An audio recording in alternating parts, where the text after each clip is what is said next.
What's up, everybody? Welcome to the show. Thanks for coming through. Appreciate y'all for all coming down for sports talk tonight. Got a couple stories that we're gonna talk about tonight. So I give you my thoughts and opinions on those stories, and then we can keep it moving. So of course, we're gonna talk about Aaron Rodgers and his lie, his deceitfulness. And then he says in an interview, oh well, he's not a flat earther, anti-vaxxer. So now he's throwing shade at Kyrie Irving. But Kyrie ain't a liar, and he trying to have his cake and eat it too, and then thinks that he's smarter or more woke than everybody else. So I'm gonna get into that. What's up with Scottie Pippen, man? Scottie Pippen got a new book where he ain't doing nothing but trashing Mike, talking crazy about Jordan ain't this, Jordan ain't that. But at the same time, we've seen Scottie Pippen say how Mike was his greatest teammate and how important Mike was to him. So which one is it? I'm gonna talk about that. Also, how many of y'all are gonna be interested in seeing Frank Gore fight Darren Williams? Frank Gore, the running back from the NFL, fighting Darren Williams. And what's up with boxing and all of these athletes now trying to be boxers? Is it really worth it? Is this where the sport of boxing is gone, where people are more interested in seeing washed up athletes and other sports fight each other? I mean, I don't know, man, if this is what's best for boxing, but we'll see how that go. And then what's up with OBJ? Odell Beckham Jr. got released by the Cleveland Browns. They won. He's cleared waivers, and now he's free to sign with another team. What team do you think would be best for him? And is he done? Or was it just a bad fit because Baker Mayfield is still a new quarterback and maybe didn't know how to work him into the system properly? All right. And then, of course, last, the Phoenix Suns and the NBA now have another racist owner, it seems, allegedly.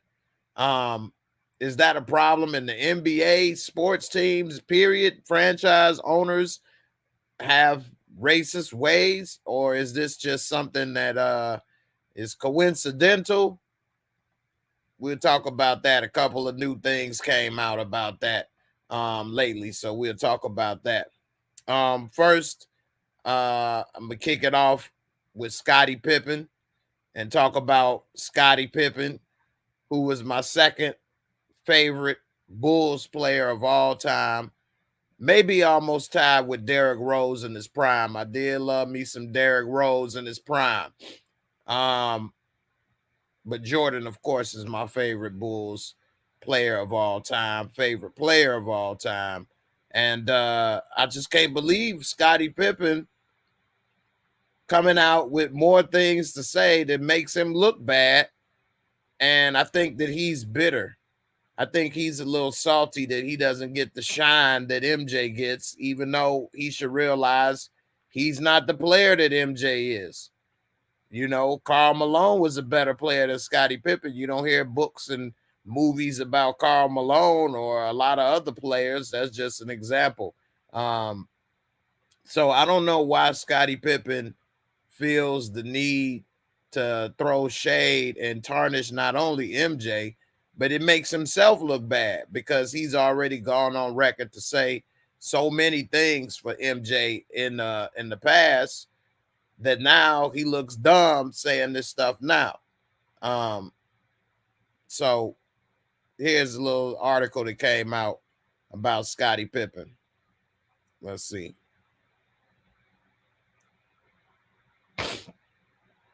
It say Scottie Pippen hits on Mike may sell more books, will be costly to his reputation, though. And I agree. I still remember when Scottie Pippen wanted to be the leader of the Bulls when Jordan retired, and Scotty was ready to accept the challenge. I mean, Michael Jordan's father was killed. And although Mike later went to start playing baseball, he was going through some stuff. Now, some people say it may have been over some gambling, allegedly, or whatever the case may be. It's never been proven, but it was some things that he was going through. And we see that Scottie Pippen, I remember, I was a big Bulls fan then. He was saying he looked forward to leading the Bulls, looked forward to stepping up to the challenge of leading the team without Mike. And I remember when they gave that shot to Tony Kukoc at the last shot in that game, and he refused to go in. And Phil Jackson, he threw the damn chair on the court. And then what make it so bad, Tony hit the shot anyway, which really made him look bad. If Tony would have missed, that would have made Scotty happy. Like, see, should have had me in there. I should have hit. But Tony hit the shot. So it made him look stupid. Tony hit the shot. Scotty didn't go in. It showed that he was on some BS. And, you know, that was one thing that first let me think, Scotty, man, what's up with this dude, man? So, you know, we see right now Scotty probably got a lot of demons going on that he's dealing with the wrong way. We know what happened allegedly with his wife and the rapper Future. And she left to be with him, and she's been doing other things. She probably tired of him being bitter, moping around the house. Got his nose in everybody's business. That's one big ass nose. And so she probably got tired of that nose all up her boo-boo. So she had to bounce. But it says right here, Scotty looked naive, bitter, sad, embarrassing, confusing, jealous, petty, aggrieved, and spiteful. And that's just a few words that come to word association with Scotty and his new book, Unguarded, that was released this past Tuesday.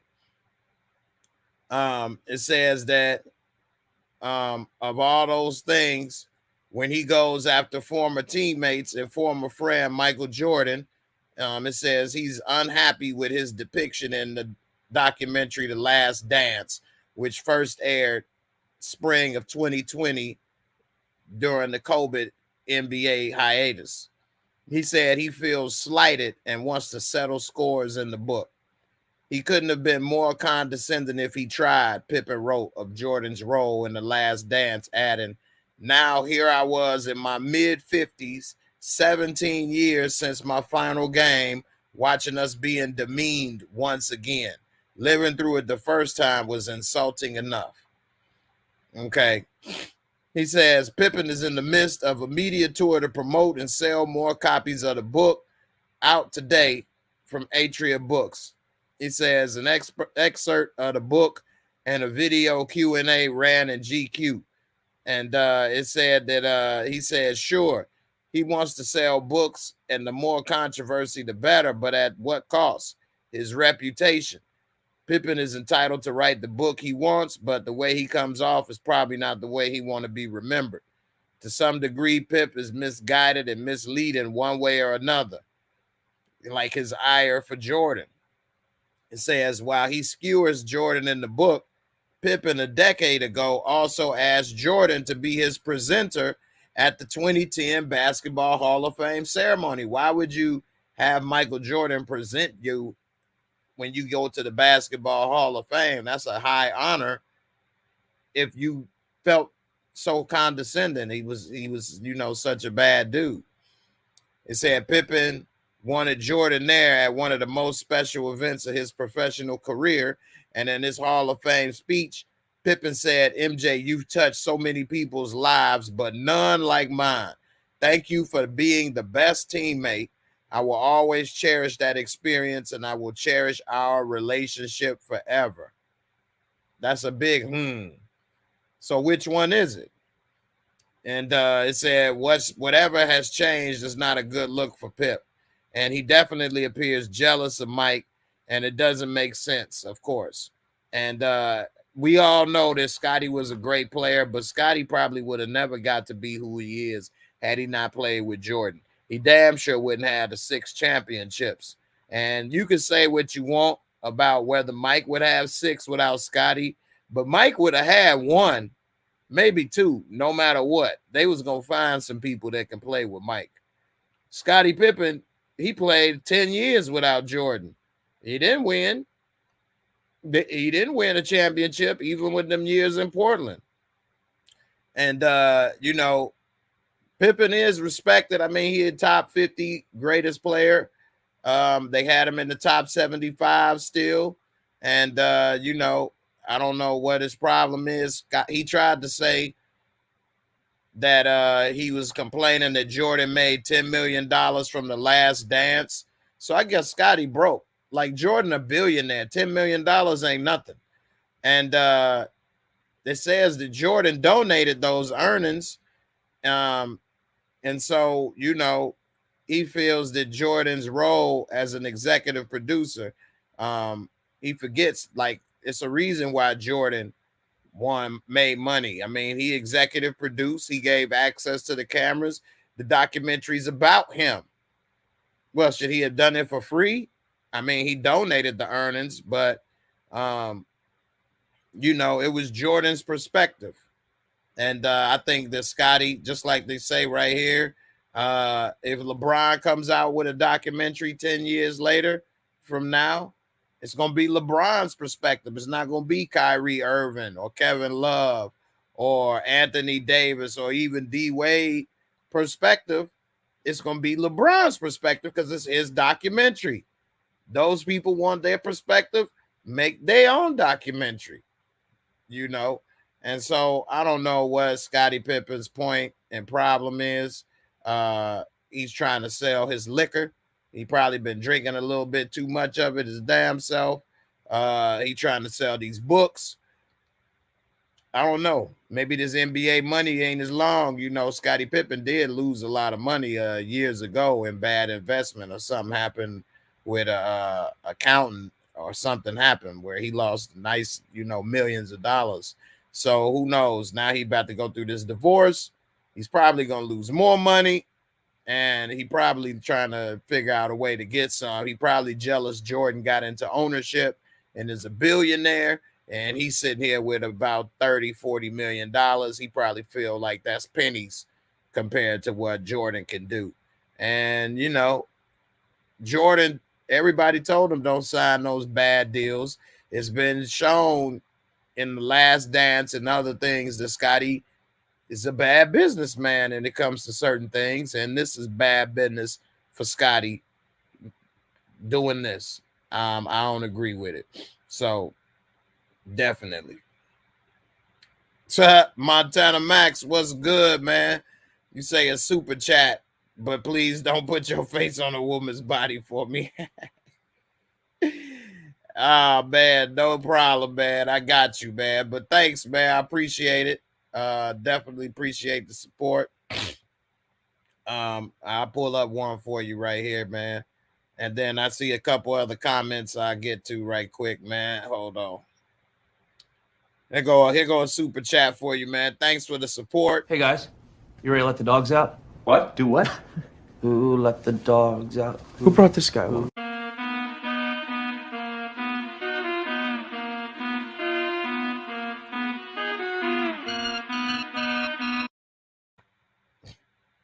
Who let the dogs out? Hey, thanks for the super chat, man. I appreciate the support.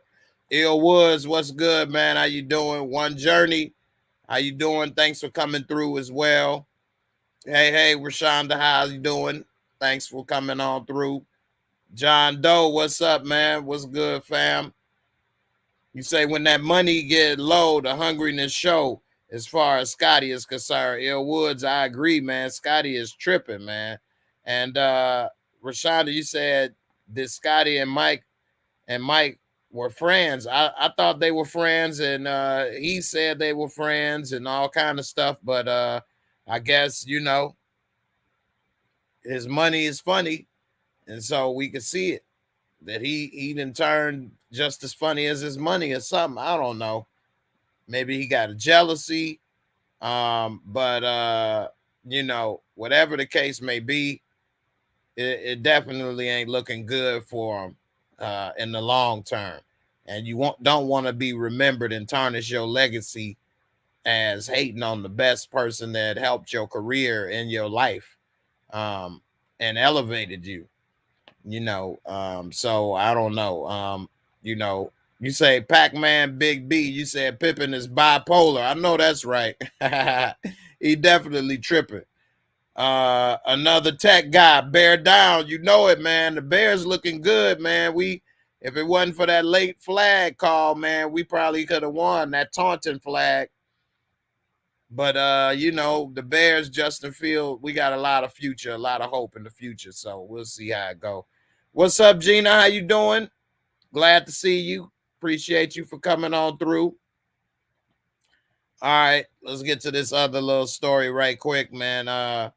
So Aaron Rodgers on Green Bay, this dude, man, he swear he's so smart.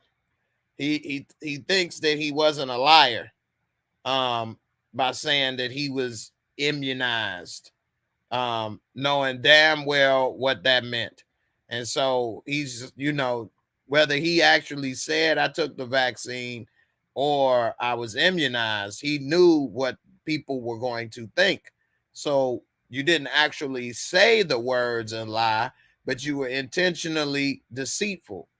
And then he came on this Pat McAfee show and was on Sunday condescending. No. Listen to this. Play on Sunday at all? No. I mean, I think there's a possibility, but a small possibility. Was that because of you, health-wise, body-wise, or preparation-wise? I just did believe that there's, a health hurdle that I have to, as far as like movement and sweating and getting into it, making sure that my body is, especially your heart is fine with physical exertion. Have you tried any of that yet? Have you got in your backyard and maybe ran a solo 2-minute or something? Have you tested your... That ain't the right clip. I tried to have this other clip where he was saying basically in the clip that he didn't feel he needed to go through all of that. And he just sounded so entitled, as if he didn't need to go with the rules that was stated for everybody. And the difference with him that make it even worse is that Kyrie Irving can't play until he's vaccinated. Aaron Rodgers could have still played without being vaccinated. And that's not what people, it's Carson Wentz with the Colts is not vaccinated. It's plenty of players, quarterbacks that are not vaccinated in the NFL that play. Nobody bothers them. Nobody, it's no witch hunt. It's no woke mob or anybody giving a damn about them vaccinated. And most people don't care if a person is vaccinated or not. They just want them to be able to play and perform the job they signed up to play and get paid millions of dollars to do.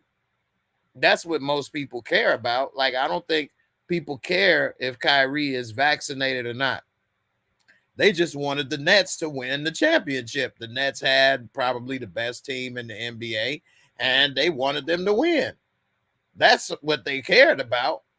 They didn't care about his, personal vaccination status until it affected him being able to play and help them win. So he says he might have misled people with his COVID vaccination status, but still stands by his comments. He said there's only a small possibility he won't play in the next game. But before he got into football topics, he acknowledged he might have misled people about his status, but stood by his decision and said he hoped the reaction will be the same as always when he introduced at Lambeau Field on Sunday. And so it says right here, he remains on the reserve COVID list. But he says that he was telling reporters he was immunized, but the earliest he could be cleared is Saturday, which is one day before they play the Seahawks. He said, I made some comments that people might have felt were misleading. Might have felt were misleading. He told McAfee, to anybody who felt misled by those comments, I take full responsibility for those comments. I'm excited about feeling better. I'm excited about moving forward and hopefully getting back with my team and getting back to doing what I do best, and that's playing ball. It's been tough being away from it. I've been obviously dealing with the COVID, and I feel like I'm on the other side of it, thankfully, and I'm thankful to still be able to have something to look forward to this weekend, hopefully. While he said he feels really good, he acknowledged there are some protocols and checkups he'll have to clear. And he said, I just do believe there's a health hurdle that I have to clear as far as like movement and sweating and getting into it, making sure my body, especially heart, is fine with physical exertion. He said he stands by his decision not to get vaccinated for the reasons he detailed last week, including what he said was an allergy to the mRNA vaccines. Why you didn't just say that in the first place? If you had an allergic reaction or you had an allergy to some things in the vaccine, why you just didn't say that? Why mislead people and say you were immunized? I mean, what's the problem with that? What you think the so-called woke mob are going to tell you to take something you're allergic to? I mean, it just doesn't sound right, and I think he's full of it. He reiterated that he continues to consult with many doctors and friends who have experienced COVID and not just Joe Rogan, because originally he said that he has spoken with Joe Rogan, which, of course, you know, Joe Rogan's one of the best doctors around, right? He said he doesn't want to be considered an unofficial spokesperson for the unvaccinated. I'm an athlete. I'm not an activist. So I'm going to get back to doing what I do best, and that's playing ball. I shared my opinion. It wasn't one that was to come to frivolously. It involved a lot of study and what I felt like was in my best interest for my body. Rodgers said he doesn't read or listen to a lot of the comments made about him in general, but admitted he was aware of some of the negative reaction toward him in recent days. I'm human. Stuff can definitely hurt your feelings, he said, but look, I shared an opinion that is polarizing. I get it. And I misled some people about my status. He misled everyone.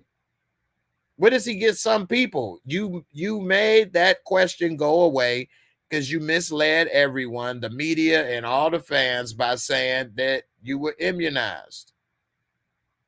And you wasn't. You didn't have an immunity. You weren't immunized with the vaccine.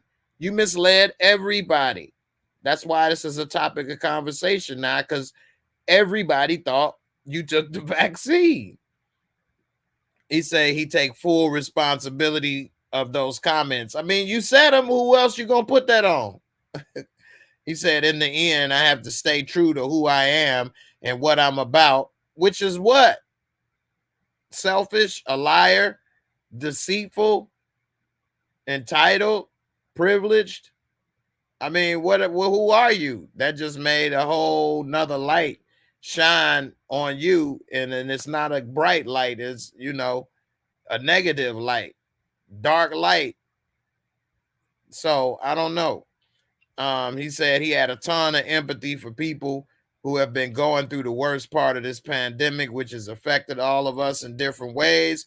But so many people with, like I said, lives that were lost, lives that were forever changed. And I have a ton of compassion and empathy for those people. I have tried to help out as much as I can. The other stuff is so out of my control.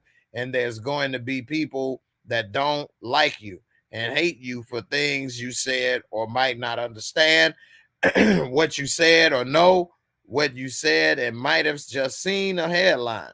That's fine. I believe that people are entitled to their opinion, even if it's an opinion that's unfavorable to me. Okay, well, I wouldn't necessarily say I would hate or, you know, dislike or something to that matter, but I will say it is some distrust. Not that I trusted everybody or, you know, the media or athletes so much, But who's to say what he was talking about in Green Bay and how they were treating him was the most accurate? He could have been a little deceitful and misleading with that. So, you know, who's to say everything he says is the most accurate? It's very difficult to know who the real Aaron Rodgers is. Thank you so much, Kendall, for the support and the super chat. I definitely appreciate it. Let me play a couple videos for you. Here go one right here. I must break you.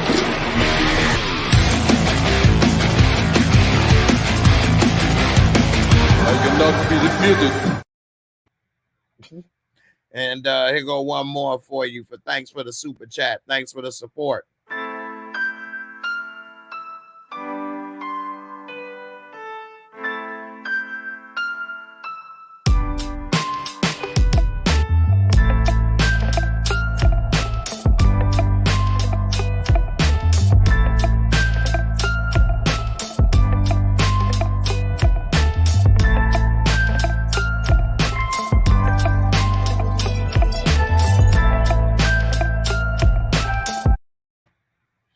All right. Thank you. Thank you. Appreciate the support. Hey, what's up, Miss Karen? How you doing?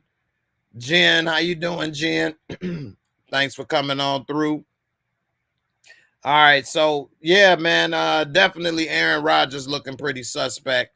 I don't know if what he is saying is always possibly true. And I definitely going to take things that he say with a grain of salt.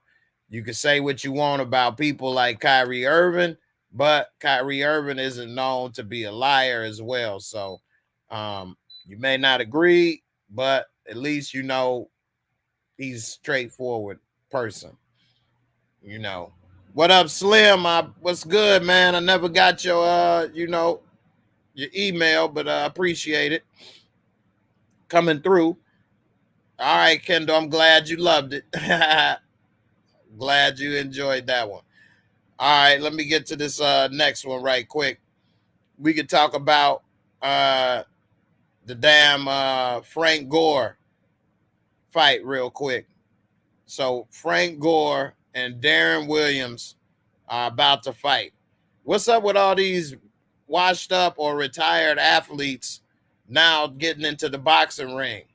So they got Frank Gore going to fight Darren Williams. Darren Williams was considered just as good, if not better, than Chris Paul at one time. And now he's been put into the situation of having to box. What? And Frank Gore was a great running back with San Fran.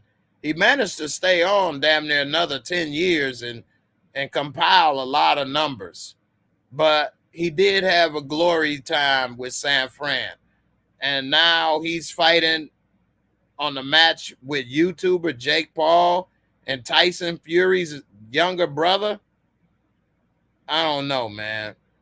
How many of y'all interested in seeing this? Let me know. Put a 1 if y'all interested in seeing the fight. Put a 2 if y'all ain't interested. It says that former point guard Darren Williams is going to fight ex-running back Frank Gore in a boxing match on Jake Paul, Tommy Fury undercard December 18th in Florida. Williams and Gore will be making their pro boxing debut and is contracted for 215 pounds in 4 rounds. Gore has been training in boxing for years and actually declined advances from NFL teams this season to focus on his first fight. His manager is longtime fight rep Mauki Kawa of First Round Management, who also reps NFL players. Williams is a longtime combat sports enthusiast and has trained for years in MMA. He's a part owner in the highly regarded Fortis MMA gym in Dallas, which is where he will train for this bout under coach Saif Saud. Now, Frank Gore is 38 years old, 5-time Pro Bowl selection and is third in NFL history with 16,000 rushing yards. That puts him behind Emmitt Smith and Barry Sanders. Now, he played a long time. What did it say? 16 years. So he had about a good 6 years as a star, and then he just was very good enough for the rest. He's the all-time leading rusher in San Fran, and 16 years in the league. His last game was in 2020 with the Jets. He said he's excited to be fighting on this card and can't wait to show the world what he's been working on, and that boxing has him excited. Expect some fireworks. What? Frank Gore ain't that big either. He definitely shorter than Williams. And Darren Williams is 37. 3-time NBA All-Star selection with the Jazz and the Nets. He won the Olympic gold medal with the U.S. national team in 2008 and in 2012. And he said combat sports have been a part of his life since his youngest days.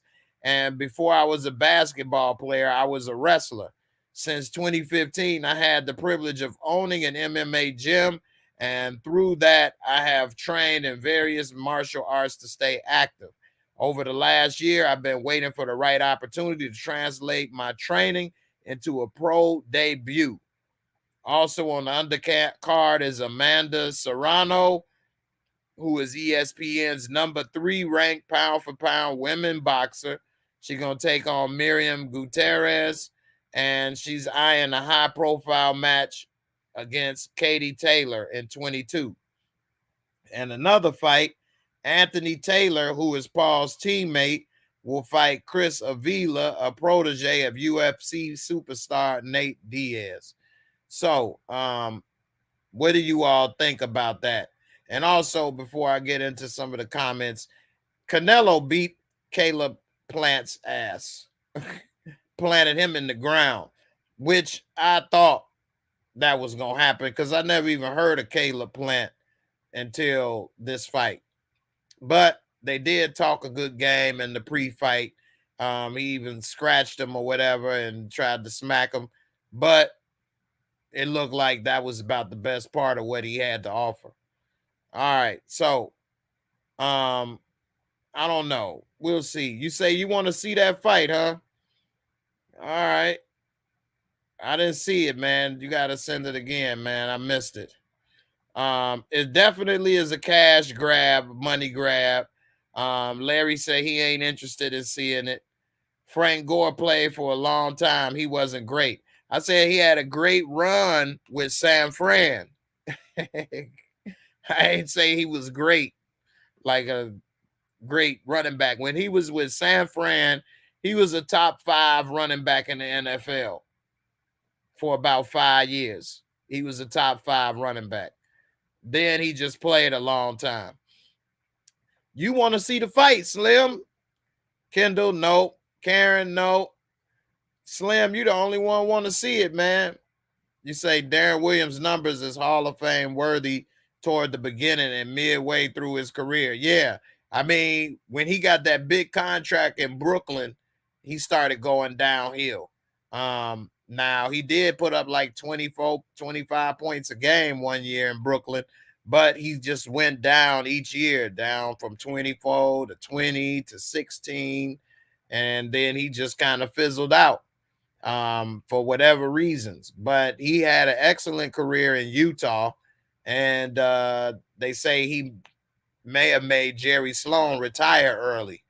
But whatever case may be, this ain't wrestling, and he say he wrestled, and owning the gym ain't the same as being a fighter in the gym, so we'll see. You say he dropped 50 in like 3 straight games when he first went to the Nets and was a beast with Utah. Exactly. Yeah, Darren Williams had a good little stint, but only a 3-time All-Star. So that just goes to show how short-lived it was. Now, the West had a lot of great guards at the time, but he wasn't one of the best during that time.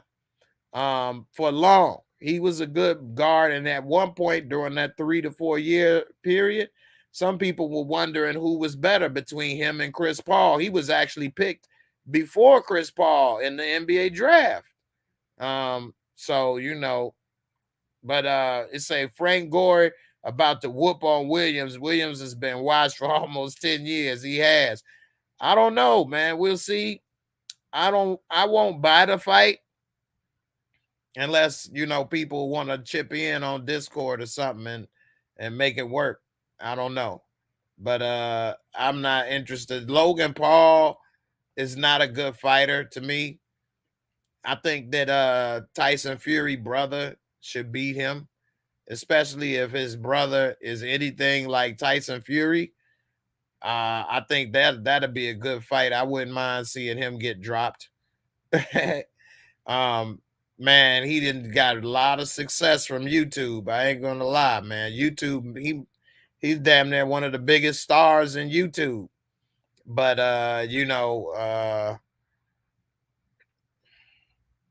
we'll see.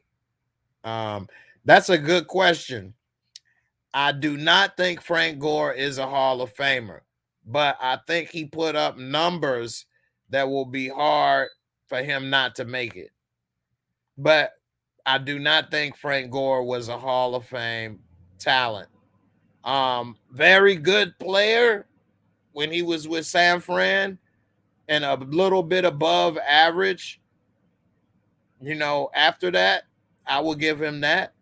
But not a Hall of Famer. He played 16 years and had 16,000 yards, which averaged out to 1,000 yards a season, but he put up more than 1,000 yards a season when he was with San Fran, and then he was putting up like 700 and 800 yards a season afterwards. And with 16 games, 1,000 yards a season is not as difficult as it used to be. And now they got 17 games, so I think more people are going to have 1,000-yard seasons. I don't know. I'll definitely pass on this one. We'll see what the outcome is. Maybe if people in Discord, like I say, are interested, maybe we'll make something happen. But I don't know, man. We'll see. It is not easy to make in the NFL Hall of Fame compared to basketball. What up, Big Ron? You are right.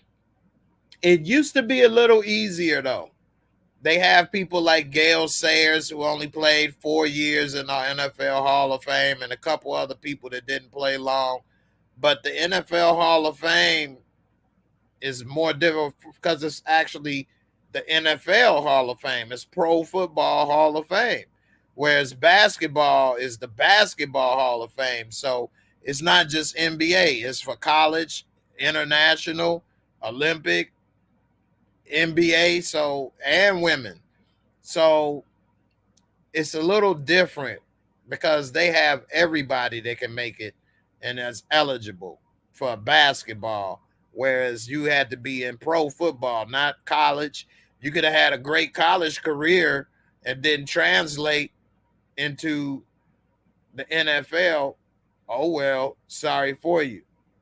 Bill Walton, I don't know if he would be in the NBA Hall of Fame. He did have some great years with Portland and led them to their only championship, but then those years was short-lived, and he was a much better college player than NBA. He had a better college career. But if you put both of those together, then he's a Hall of Famer. So, Bo Jackson was a Hall of Fame talent in the NFL, but he didn't play long enough, and, it didn't translate. What's up? Always, you say, I just got home from work and missed your picks for the day. I've been using your picks to help me win in more ways than one. Man, that's what's up, man. I'm glad that that's been helping. I'm glad that those picks on the podcast I've been doing every morning has been benefiting you. And everybody, I've been doing a little podcast every morning with the picks for the day for all the games. I've been working with some information. And so with that, I share it with you guys, and you can get the picks with the odds and the lines, and you can choose to do what you want with it. And I see you've been doing good with it, so I'm glad that it worked out for you. I definitely have some more for you all tomorrow. So if you all are watching, look forward to catching those picks on my podcast tomorrow. It does share on YouTube as well, but definitely check it out. And thanks for the super chat support. I appreciate you. Go a video for you.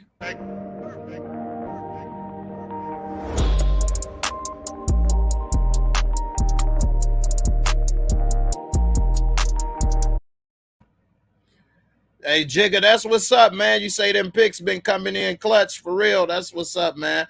I'm glad that they've been helping you out as well. I mean, I see it's a, same group of people that's been coming, the same number amount. So I'm glad they've been helping. And just let me know, give a thumbs up. Let me know in the comments so that I know that this is going in the right direction, because when we are trying to make content and we don't get feedback and the numbers is growing but slowly, sometimes people change up the content because they don't know if it's something that people are actually enjoying. So that's why the thumbs up is always important. The comments are always important.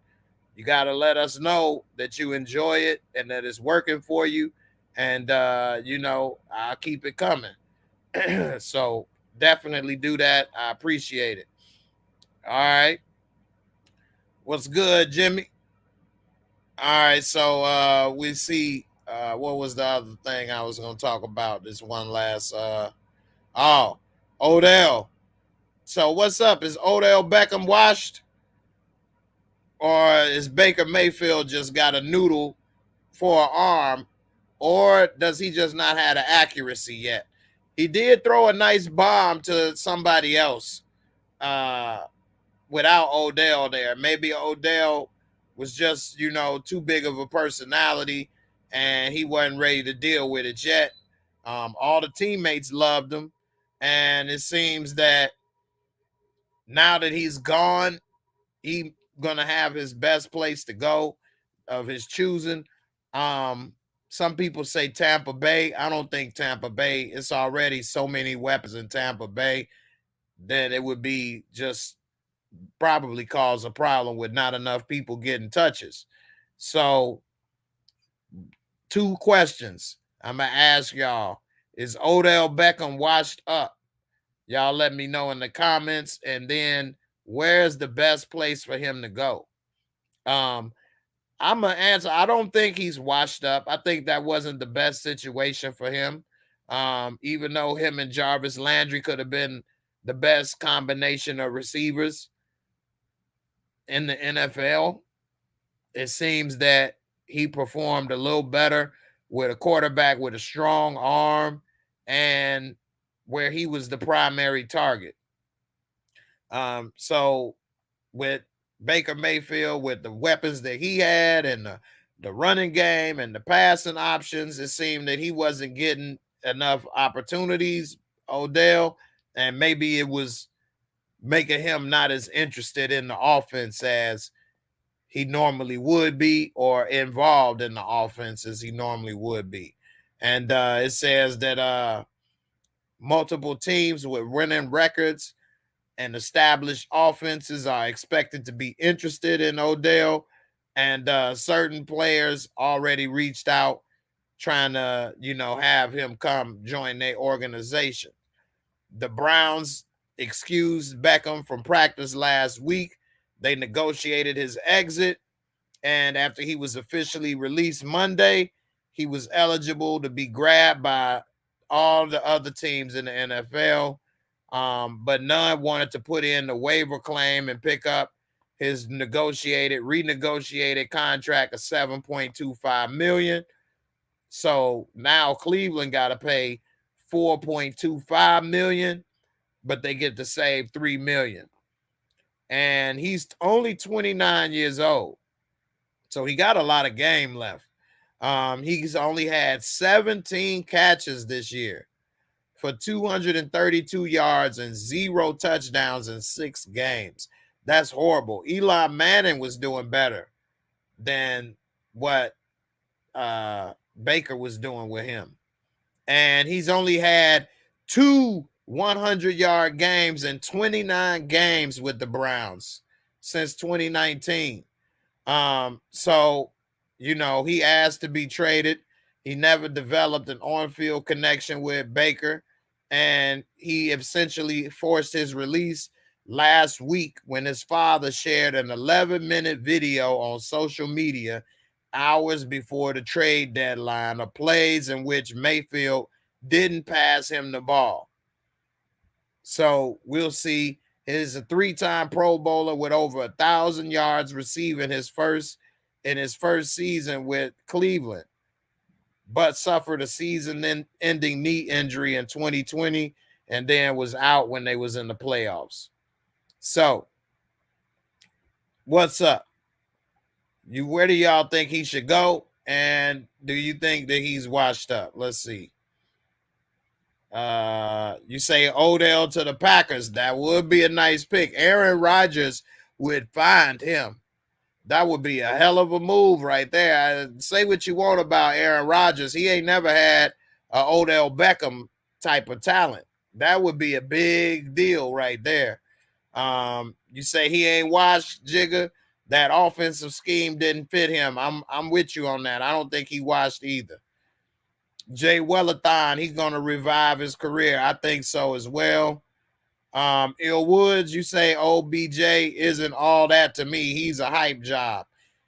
He did get hyped with that one-handed grab highlight catch, but he did have some talent, though. He wasn't just all hype. Now, a lot of people were considering him better than Julio Jones at one time. I don't know about that, or as good, but he ain't all hype.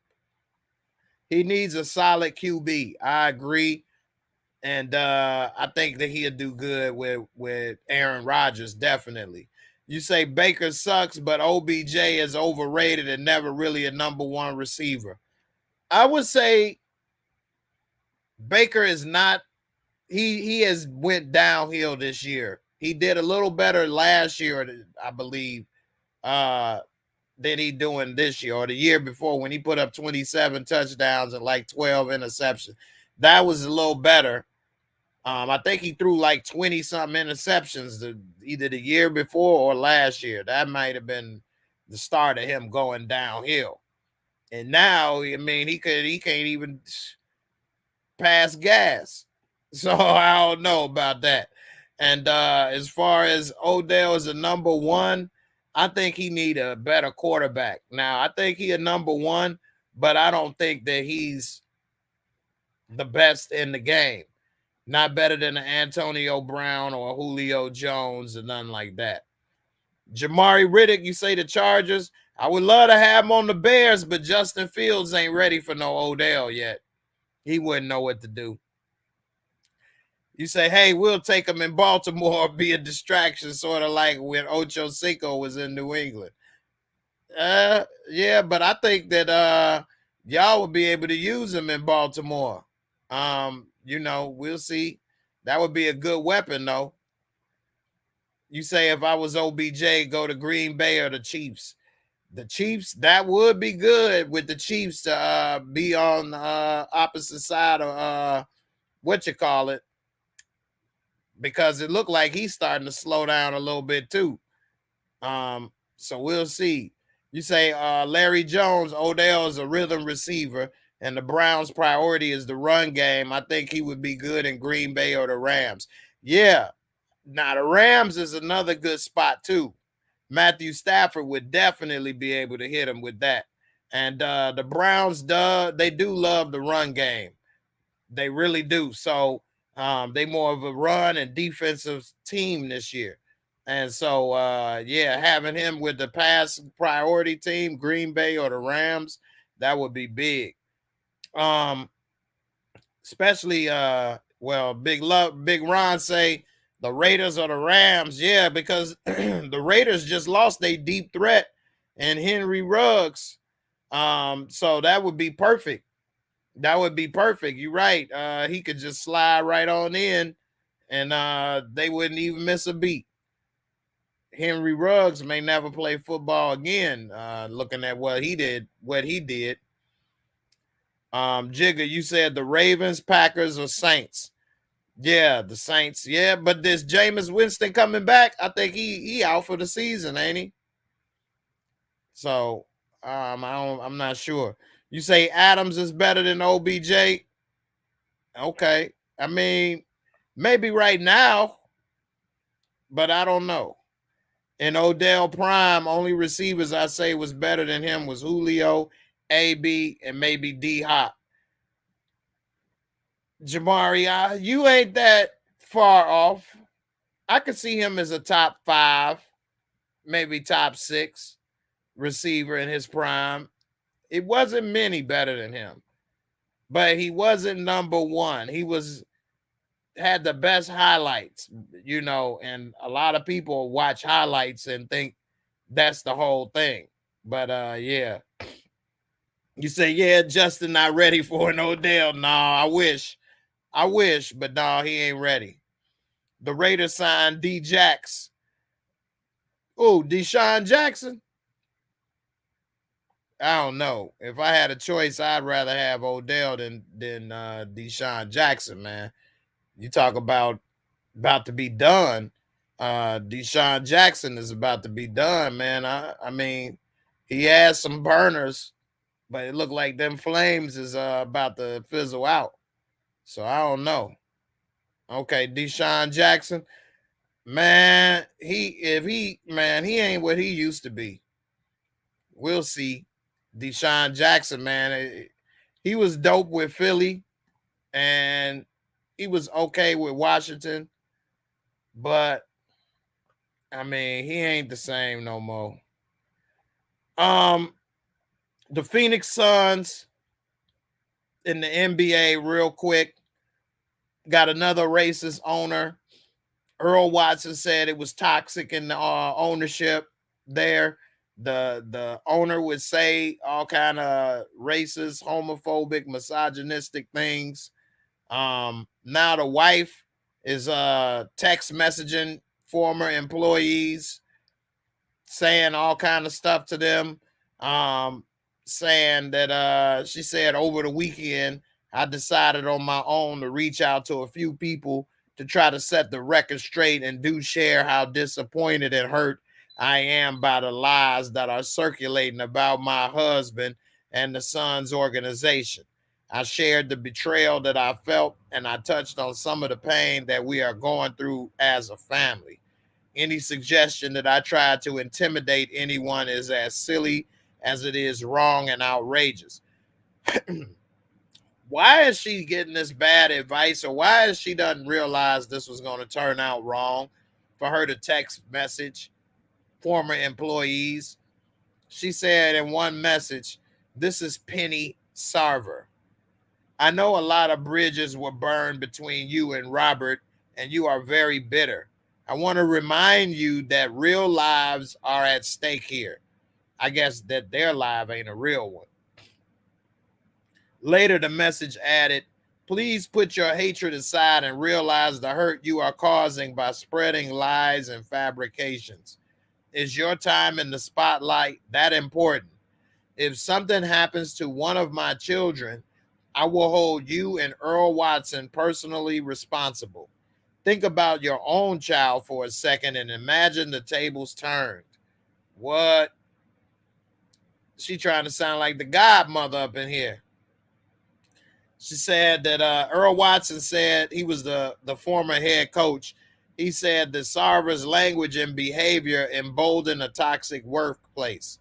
I don't know how to interpret it other than as a threat, one former employee said of that message. A second former employee received a message that began, "I am so terribly saddened that you would say such untrue things about my husband. Your interpretation of what happened is so far from the truth. You are crushing my family's lives. Thanks for that." A third former employee said their message began, "You are such a liar, and you're trying to destroy my husband with your lies. You have destroyed my family and children. You destroyed this billionaire's family and children." One of the employees said they were unsettled by the message, but that they would not be intimidated and were even more emboldened to speak to investigators about their experiences at the Suns under Sarver. So, shows how out of touch she is. And what the hell? Why? Sometimes people love to defend the ones they love, but she wasn't there at the office with him, walking around with him everywhere he went. How do you know what he did and didn't say and do? Because he told her he didn't? I mean, he could be cheating on her. I'm sure he would tell her until he couldn't admit it no more that he wasn't. I mean, she sounds ridiculous. And to say real lives are being affected, I guess your life ain't real. Mine is real because I'm rich and I'm worth something, and you are just an employee. What are you trying to get in the spotlight? Like, what? I don't know, man. I'm not really surprised by any of this stuff, to be honest with you. Um, it's only one minority owner in sports, period, and that's Michael Jordan. If you want to say Shad Khan, that owns, I believe, the Jaguars, is another minority owner, so be it. He is a minority. Other than that, I mean, you have minorities that own pieces or are part of ownership groups like a Magic Johnson or, Derek Jeter or Alex Rodriguez, but they're not the only owner. It's other people with larger stakes or just as large of a percentage than they have. And that's it, damn near the list right there. I mean, anybody else percentage is really small. And so, with that being said, to hear any of these billionaire 99% white older people have some of these types of feelings or thoughts, it's sad that in the year 2021 people still think and feel that way, but it's not shocking. And it's unfortunate. I do believe that things should be proven. I don't believe in the court of public opinion necessarily, but it's definitely not looking good. I wouldn't say I doubt it highly. I would be surprised if it came back that it was not true and that this was all made up, as Miss Penny is implying. So we'll see how it goes. But I think things ain't gonna change till they allow more diverse people to be part of the ownership groups. Just like what we seen happen with John Gruden and Washington, and how they were emailing back and forth and what they were saying and doing. They felt for years that was acceptable because that's the type of club and things that they do, and it was no fear of anybody seeing or being a part of or questioning, and it would have never came out if Washington wasn't under investigation. So we'll see. Before I get up out of here, Slim, you said OBJ should go to the Bengals. You think what you call it is ready for that? What's the quarterback name again on the Bengals? He is having a good year. They just lost to the Browns, though. I can't believe I can't remember his name right now. As I'm getting older, I'm getting bad with names, man. I had too many names in and out of my life. But we'll see if he's ready for OBJ. I think they already having a good year with Jamar Chase and Joe Burrow. That's his name. See, I remember before y'all typed it. So you know, I think that they have a good connection. So we'll see. I got it already. I'm running on dial-up internet up in here in my brain, man. But it kicked in. No, I'm just playing. Thanks, Jamari, my brother, my bear down brother, man. This the best. This the best logo in the business right there. That's fierce right there. Look at that. It just pops on camera. That bear. Chicago Bears, man. The OG of the NFL, Papa Bear Hallis. Oh man, Jamari, how you feel about the Bears moving from Soldier Field? You know they about to move from Soldier Field in about 5 years. They just bought this property all the way out in the suburbs. Like 45 minutes away. Damn. Soldier Field got the smallest seating capacity in the NFL, even after the remodel. So that's going to be definitely sad to see the Bears leave, man. Big Ron, you say the owners go by the good old boys network, and that's facts, man. Because in order to become an owner in these franchises, the owners that are there have to vote on whether they want to allow to sell you the team. So, you know, without that, you can't get in. So they only going to a lot of times vote for people like themselves. I mean, the thing with Jordan, Bob Johnson had to kind of bring Jordan in, kind of. And then once he got him in, Jordan got in at the right point, because now it's almost too expensive. He couldn't buy a franchise now because Jordan is worth about a little over $1 billion, maybe $2 billion. And the franchise is probably going to be about $3 billion right now. So he wouldn't be able to be the sole owner, especially if it got into a bidding war. So he got in at the right time. What's up, pretty girl? Love trap content. You ain't a football fan, but wanted to stop by and like the video. I appreciate it.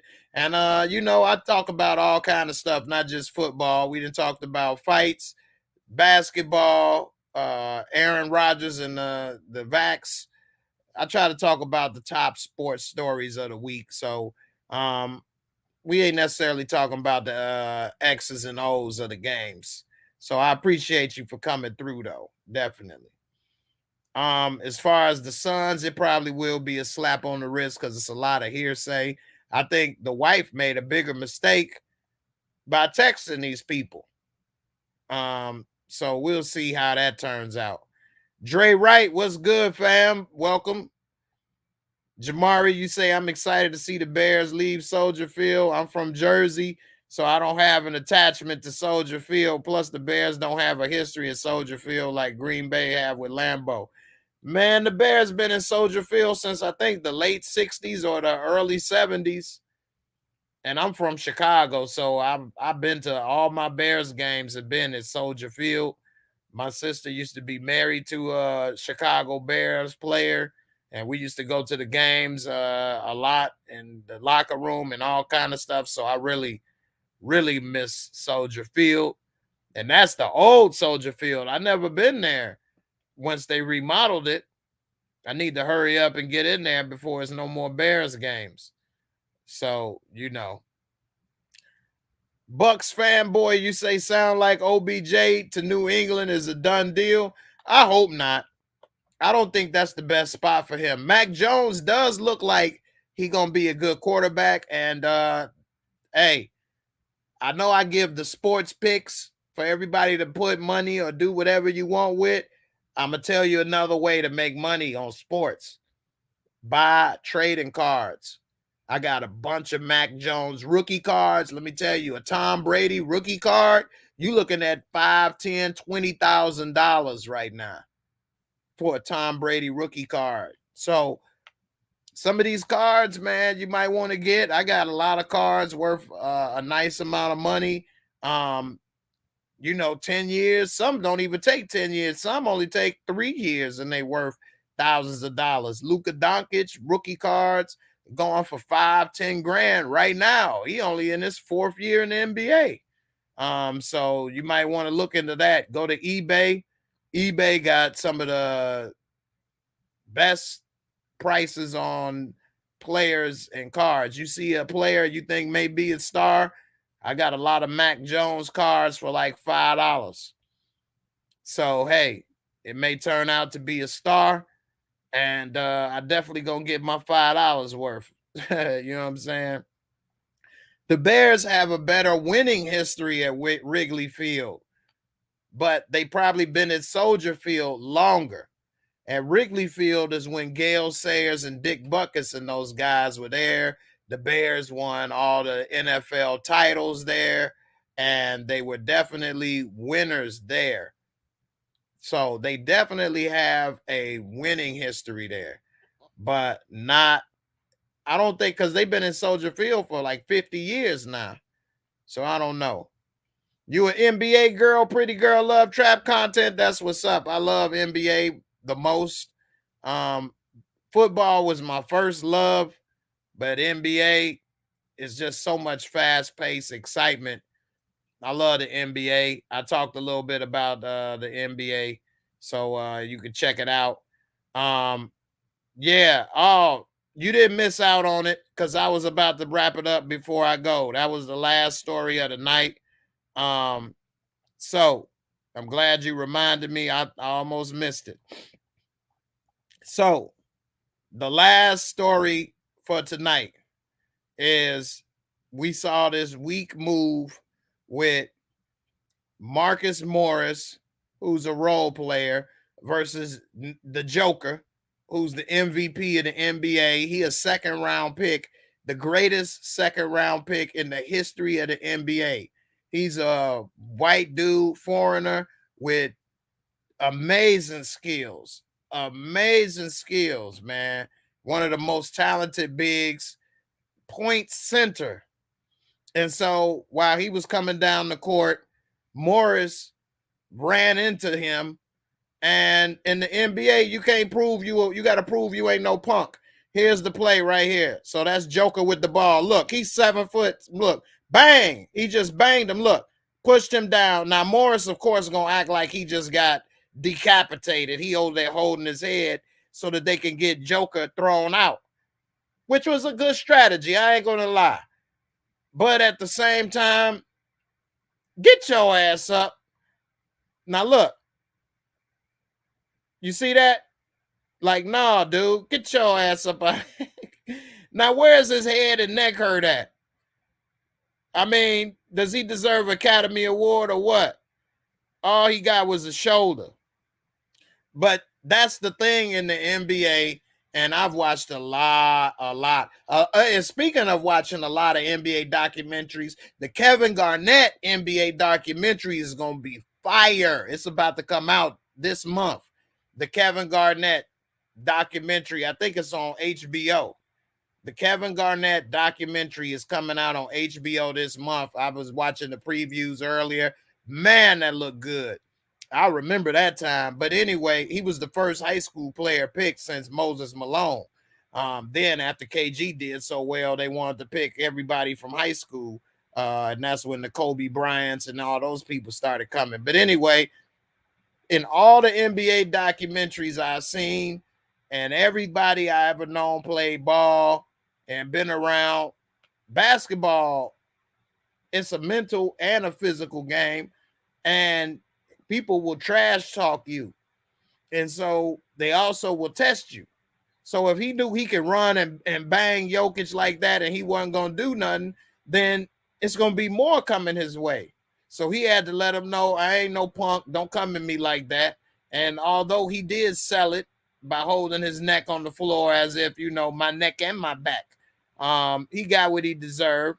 And now it says that on social media that the brothers of both players weighed in. So it says, as the league is looking into whether any further punishment should come after the ejections of both players, because both players got ejected. First of all, they should not have any further punishment. They both got ejected. The game over with. Move on.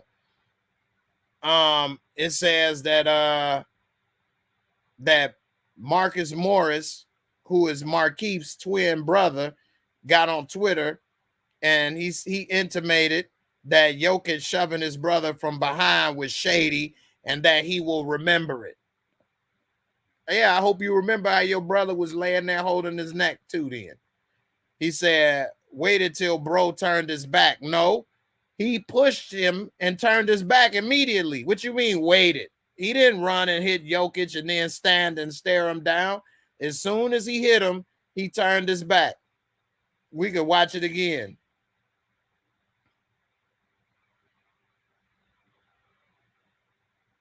As soon as he hit him, he turned his back.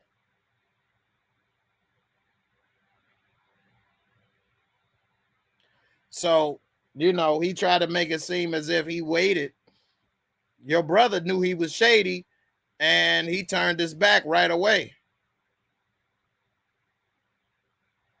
Of course, the thing don't want to play when he, there it go. Now, look, he hit him. Look, he turned his back already. I mean, the man got to recover. You just hit him while he was in the air. You see that? He turned away immediately.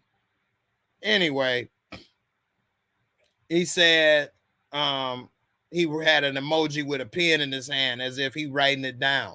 So Jokic brothers, I don't even know how to say these names, Straninja